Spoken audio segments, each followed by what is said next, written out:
Hello students, आज के इस वीडियो में हम बताएंगे। बहुत सारे बच्चों का कमेंट्स आ रहा था कि सर अगर मैथ में हमें कुछ भी नहीं आ रहा है तो हम कैसे लिखें कि पास हो जाएं। देखो मेरे भाई, मैथ में आपने कुछ ना कुछ तो पढ़ा ही होगा, ऐसा तो है नहीं कुछ नहीं पढ़ा होगा। अगर कुछ भी नहीं पढ़ा है तो बिल्कुल ये वीडियो आप देख लो, और अगर आपने पढ़ा है फिर भी देख लो, जिससे आपका जो नंबर है ना वो इंक्रीज हो जाएगा, बढ़ जाएगा। अगर कुछ नहीं आपने पढ़ा है, थोड़ा बहुत पढ़ा है, तो आप बिल्कुल पास हो जाओगे। लेकिन आपने थोड़ा बहुत अगर पढ़ा है, नॉलेज है ना, आप बिल्कुल 70 80 85 नंबर तक आपके आ जाएंगे। यहाँ पर मैं कॉपी में दिखाऊंगा। इस बच्चे के 48 नंबर आए हैं 50 में से। कितने में से? 50 में से आए हैं 48 नंबर आए हैं। तो हम आपको वो सारी चीजें बता देंगे कि आप कैसे लिखोगे जिससे आपको नंबर मिल जाए। कम से कम अगर 4 नंबर का क्वेश्चन है तो 1 नंबर 2 नंबर तक आपको बिल्कुल मिल जाता है, अगर कुछ भी नहीं आता। क्योंकि ये स्टेप मार्किंग होती है। जब स्टेप मार्किंग होती है तो टीचर को नंबर देना उसकी मजबूरी हो जाती है। लेकिन बच्चे क्या करते हैं, लिखते ही नहीं है, केवल क्वेश्चन लिख के छोड़ देते हैं या कॉपी छोड़ देते हैं। तो एग्जामिनर नंबर देगा कहाँ से? तो आइए सबसे पहले हम आपको इस बच्चे की कॉपी दिखा रहे हैं,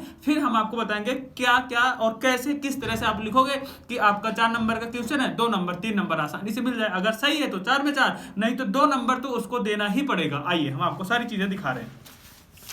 यहाँ पर देखो, इस बच्चे ने पहला जो है क्वेश्चन लगाया हुआ है सेक्शन बी का। किसका है? सेक्शन बी का है। ध्यान से देखना एक एक क्वेश्चन। सेक्शन बी का कैसे लगाया हुआ? उत्तर संख्या का लिखा हुआ है। फिर इन्होंने जो फिगर बना हुआ था, या फिगर नहीं बना हुआ था पेपर में, उसने फिगर बना के ड्रा कर दिया। ये बिल्कुल नॉर्मल सी बातें होती है, क्योंकि वहां पर गिवन होता है, यानी कि दिया जाता है। फिर बच्चे ने लिखा, माना इस रेखाखंड में M2 में विभाजित करता है। इतनी सारी चीजें जो यहाँ तक बच्चे ने लिखा है ना, ये तो क्वेश्चन में दिया ही गया है, यहाँ तक कोई दिक्कत ही नहीं थी। अब यहाँ से बच्चे ने क्या लगा दिया? फॉर्मूला। अब बच्चों को प्रॉब्लम क्या होती है, इसके आगे से प्रॉब्लम होती है ना। अगर आप यहां तक ही लिखेंगे ना, ये 2 नंबर का क्वेश्चन है, 1 नंबर यहां तक अगर आप नोट कर देंगे ना, केवल जैसे लिखा गया क्वेश्चन के बारे में लिख देंगे ना, 1 नंबर एग्जामिनर आपको झम से यहीं पर 1 नंबर पकड़ा देगा। तो अगर आपका 50 नंबर का पेपर है, तो अगर आप ऐसे इतना इतना भी लिख के छोड़ देते हैं, तब भी तो आपका 25 नंबर बन जाएगा, तब भी तो आपका जो है कि अच्छा खासा बन जाएगा, है ना।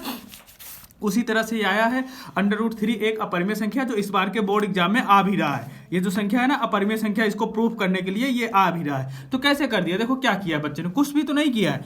इन्होंने √3 एक परिमेय संख्या, यहाँ से देखो सॉल्व किया, फिर इसको P/Q के रूप में मान लिया, फिर अंडर इसका इधर मल्टीप्लाई करा दिया। यहाँ तक तो आप लिख ही लोगे। अगर यहाँ तक भी लिख लोगे ना, थोड़ा सा भी लिख दोगे ना, फिर भी 1 नंबर मिल जाएगा। देखो यहाँ पर बच्चे को पूरे नंबर मिला, क्योंकि इसका पूरा का पूरा सही है। अब कोई भी क्वेश्चन लगा रहा था बच्चा जो गलत हो गया है, तो उसको इस तरह से उन्होंने काट दिया, कोई बात नहीं। इसका क्योंकि सोल्यूशन बच्चे ने आगे दिया हुआ है। अब यहाँ पर देखो इस क्वेश्चन को कैसे किया। ये जो लिखा गया है ना बच्चे ने, ये क्वेश्चन है मेरे भाई, ये क्वेश्चन बच्चे ने नोट किया है, और यहाँ पर इसको निकालना था बहुलक। तो बहुलक का फार्मूला लिख दिया, वैल्यू रख के सॉल्व कर दिया। अगर आपको नहीं आता, फार्मूले याद कर लो। क्वेश्चन बच्चे ने नोट किया और फार्मूले लगा दिए। यहां तक 1 नंबर बन जाता है बच्चे का। आगे लगा दिया, सही है तो 2 नंबर, गलत है तो 1.5 नंबर एग्जामिनर को देना ही पड़ता है। तो इस पैटर्न पर कॉपी चेक होती है।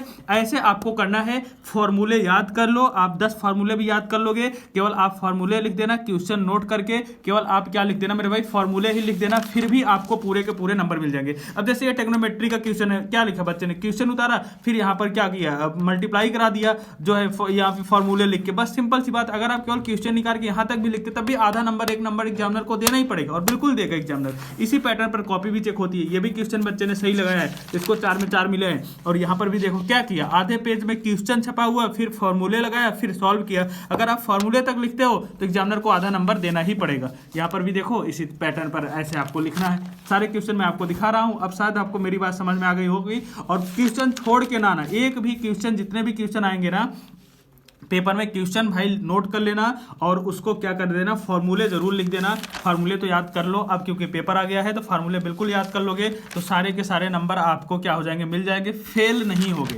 फेल एक भी नहीं। और जो रफ कार्य है ना, देखो बच्चे ने सबसे पीछे रफ कार्य किया है, और ये रफ कार्य करना बहुत जरूरी है, क्योंकि अगर आप रफ कार्य नहीं दिखाओगे तो एग्जामिनर को ये लगेगा कि आपने क्या किया हुआ है, नकल किया हुआ है। तो आपको समझ में आ गया होगा कि आपको बोर्ड एग्जाम में कैसे लिखना है। Thank you.